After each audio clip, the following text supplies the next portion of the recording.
So what's up, family?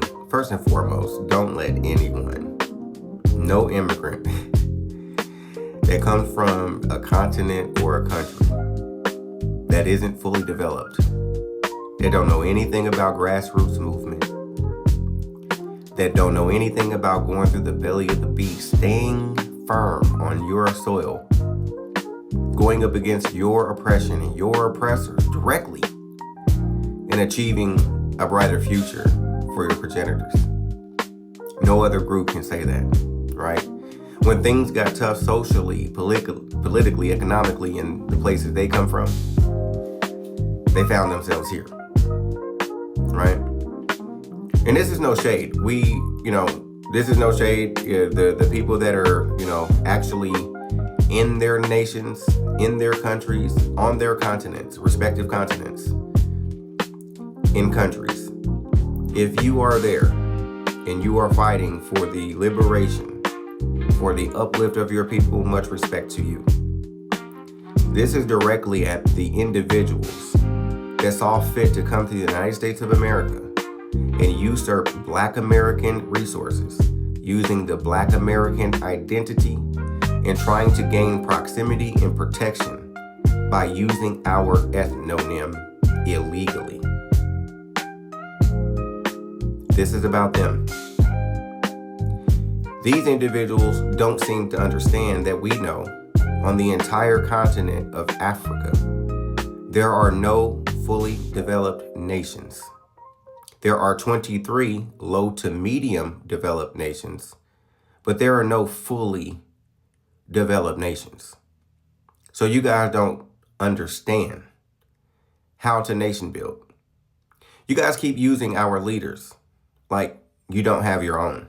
See, everything that's here on the United States of American soil that we achieved came from homegrown, right? Where are your Malcolms? Where are your Martin? And on the issue of Dr. King and Minister Malcolm X, they were ministers in the 50s and respectively the 60s.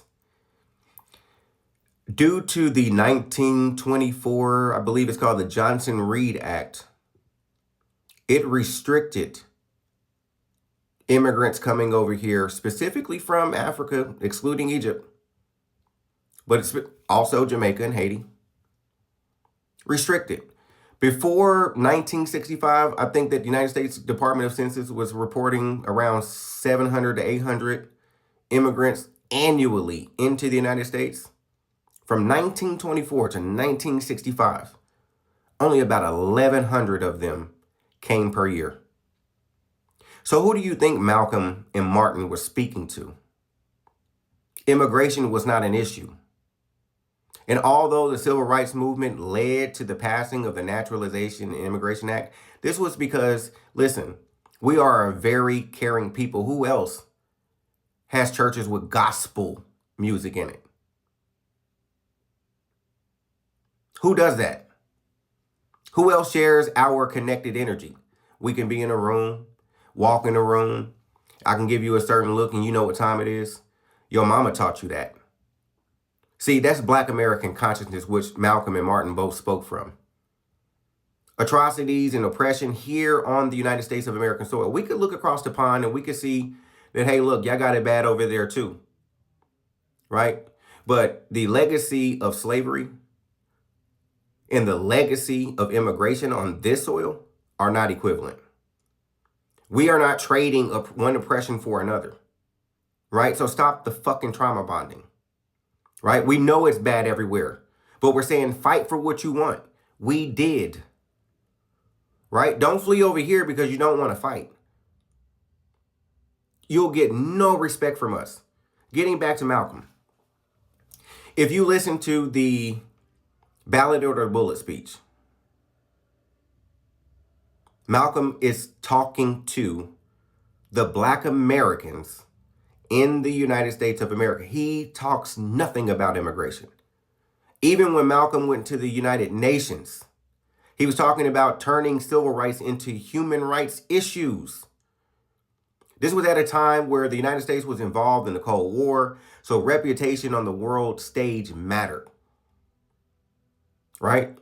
And Malcolm had a strategy or an ideology that, hey, look, if we take this to the UN, when we take this to the UN, the United States is going to be embarrassed and they would have to act faster on addressing this issue of human rights on the United States of American soil. Also, many of these African nations were just now becoming liberated at this time, right? So again, we could look across the pond and we could see what was going on. And listen, we could say big ups to you, shout out to you. We wasn't saying we're the same as you. He went to many African nations and got no support. Ghana, Algeria, Nigeria were 3 of the 5 I think he went to. So stop using our leaders like they're yours. We understand what the movement was about, and it was not about turning immigration into invasion. That's your fault. You're not over here stealing from the United States of America because of what they did to your country. Hell, do you see what the United States of America did to Hiroshima and Nagasaki?